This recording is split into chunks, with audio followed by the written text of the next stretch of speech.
Hi, this is episode 3 of AI's 2 cents, and this one is sort of on the video will focus on how to improve at Dota 2. I was like just in general, people always ask me like how they can improve, and I never really have a good answer for them outside of play a lot of Dota. I think that's sort of problematic for myself, and I especially don't know how to respond when people tell me like they're like 3k MMR or something and they want to improve.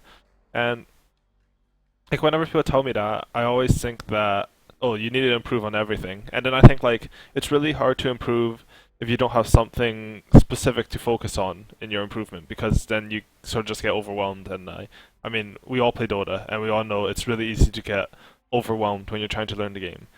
Anyways, I was at TI when I read like a really, really, really dumb statement by Riot on replays and sandbox mode in League, and it sort of made me think about how I use those functions to improve and how those functions have helped um,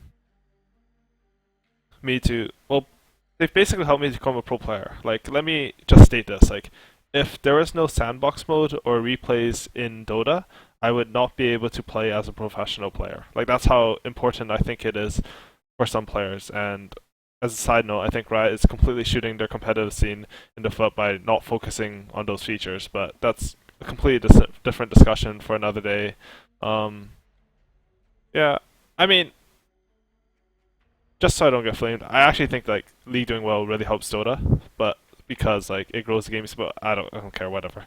Not the point of this video. Anyways, so I went into this video with the idea of I was thinking of some things outside of playing Dota, like just playing matchmaking that people can do to get better at the game. Like when I played StarCraft 2 a lot, something I did was just practice like 1A, 2A, 3A. Like it's really simple, right? But like 1A, 2A, 3A really fast and being able to move your army around well and not move commanding anything. Or just like flipping my screen around between my production and units so I could like make sure I was rallying units to the right place, like just 1-1-5-5, stuff like that. And I don't know, just microing. And I feel like oh, and I guess I did a lot of like build order practice and like just custom games against the computer. I feel like those things maybe get a lot better at SC2 faster than just mindlessly spamming games. And I think that the biggest reason for that is because you can focus and isolate your practice. And like I think it's pretty substantiated that it's a lot harder to get better at 10 things at once rather than just taking 10 things one at a time. And this is true in like a lot of games. Like I'm just gonna use Counter Strike and StarCraft as my two examples because those are the only games I really play other than Dota. But in Counter Strike, you see a lot of people talking about like deathmatching or like playing aim maps and stuff like that in order to get better a lot quicker than just spam matchmaking games. And I think that's completely missing from the Dota scene. The equivalent in StarCraft is like where you just practice your macro because I mean the idea is like if you have twice the army, it's hard to lose. Sort of. I mean, I talk about that a lot in Dota, where I say like it's hard to be worse than someone if you have an extra item on them, and that extra item always comes from the small things, in my opinion, or getting good at the small things. In this video, I'm basically just gonna talk about four things. I mean, there's a lot more, but these are just four things I thought of. They're sort of mundane. I mean, I find them okay to do. They're sort of fun for me, but the entire point is that you want to make the easy things like last hitting and like keeping lane control and stuff like that easy enough that you never have to pay attention to it in game. If you watch a pro game, you'll see like the carry players, they don't look at their lane that much if they're free farming. They only look to get last hits, to like A click to deny whatever, but usually they're looking around clicking heroes, doing things, and all the time they don't have to miss CS for it, and they don't have to pay any attention to it. That makes it a lot easier to plan your game, think about what you want to do, and yeah, I'm talking about that too much, so I'm just gonna get into it. So here's what I do. I'm just gonna flip into Dota here, create a lobby, go in. I put the specters off because I'm embarrassed and I don't want people to watch me. I put cheats on just because it makes it easier. So I'm just gonna go to West, cheats on, start the game. The first one I have is like just a last hit challenge with Shadow Fiend. So this is where you go middle and you have no items, you don't skill anything, and you just try to last it and deny bit. And I'm only gonna do it for like really quick because I don't want to make this video too long because I think is sort of a waste of time showing this all in this video. Anyways, like there's commands that you can use, so you just start game, and then like I TP mid, you know, and yeah, that's when the creeps get here. You just try to get as many last hits as you can, because Xiaofeng has 38 base damage, but he has a decent animation, so it's not too bad.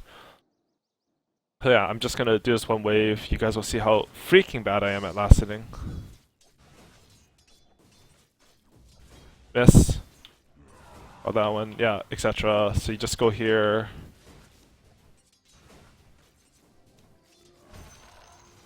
If you're just last hitting, you're last hitting, blah blah blah.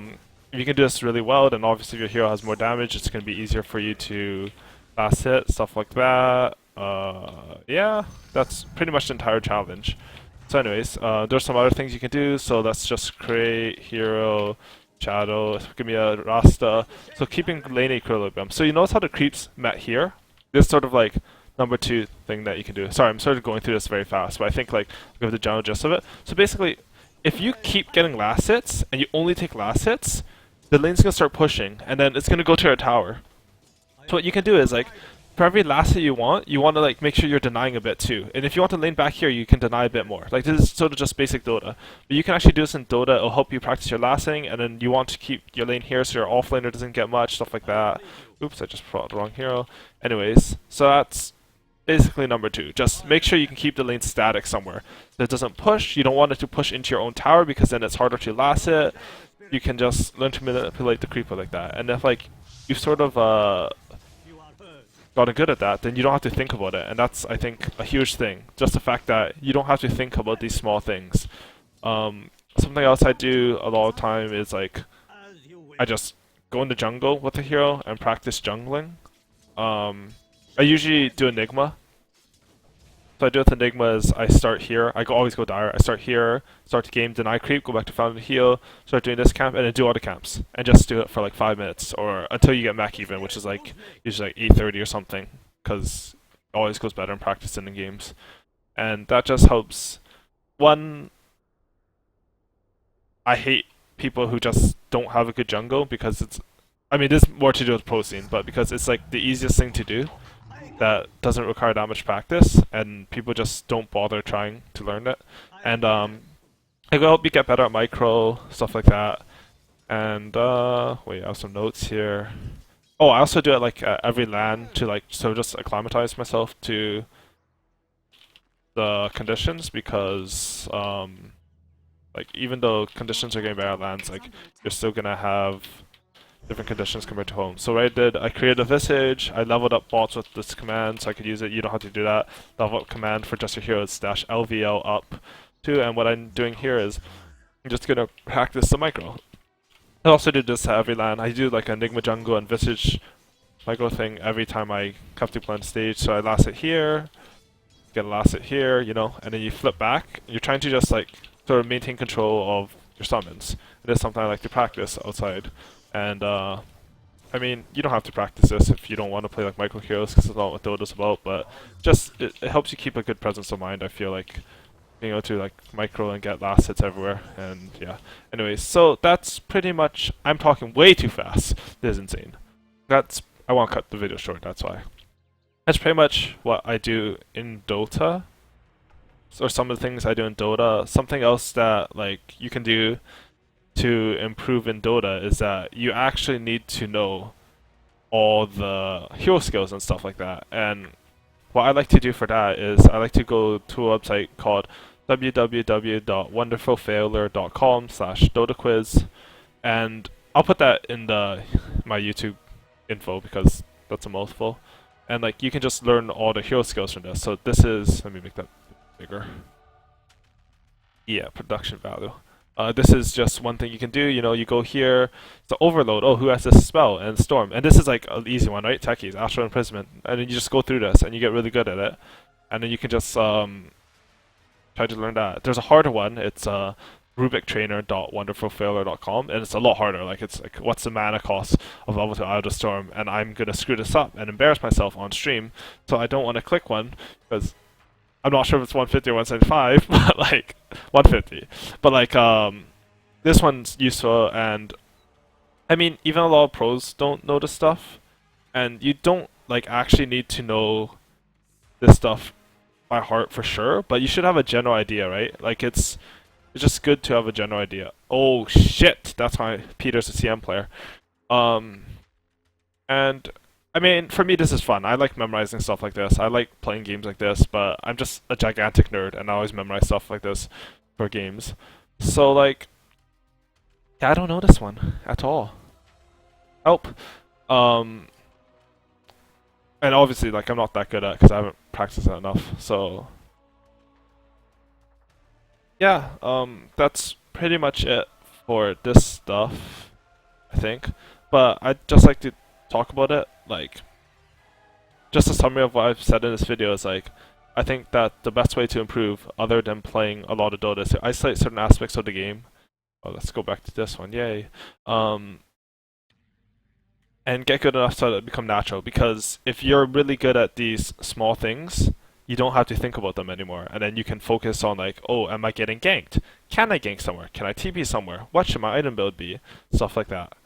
So, like how I think about it, or in my shitty metaphor that I'm about to make, is that like Dota has a really high barrier of entry, and I think a lot of people just continue to climb that barrier every time they play. Like they have to climb up a wall or whatever every time they play because they don't refine their basics, and like they have to keep focusing on having to last it or like lane control and stuff like that. And if you practice a bit of mechanical skill, it's the equivalent of like making a ladder or steps. So you just run up there, and you don't need to do that anymore. And I mean, I don't want to say like this is like a substitute for playing a lot of Dota to getting good, because it's hard to get good at Dota, and there's no real easy way. Like you have to play a lot, but people should think of this as sort of a supplement, I guess, to be done alongside playing Dota. And yeah, I mean, basically, as I said at the beginning of the video, it's hard to be worse than someone when you have an extra item on them. And if you have good lane control, if you have good last hitting, you have good stuff like that, then you're going to have an extra item on them, or you're gonna have a timing where you're gonna have an extra item on them. And then like I don't care who that player is. Like if I have a butterfly and he has like round boots, I'm gonna kill him, right? Like that's just how Dota is. So that's pretty much all I have to say. I'm sorry, I know I talked really fast. Not good at making these, but anyways, yeah, thanks for watching. I know I haven't put out a lot of content, or well, anything really, but I don't know, it's really hard for me to put out content while trying to like improve and function as a pro, and that takes priority for me. But yeah, I'll try my best to put stuff out. I don't know if I'll do more replay analysis. I had this idea where like my friends would host a tournament, and then like I'd sponsor a small prize for like the winners or top feel, and then I would like go over replays from the tournament. Because what I found doing my replay analysis was that it's really hard to take things from a pub game and talk about them without having to do a lot of work, which I don't want to do because I'm lazy. So I think that's the idea I'm considering. But yeah, anyways, I'll try my best to put out some stuff. So thanks again for watching.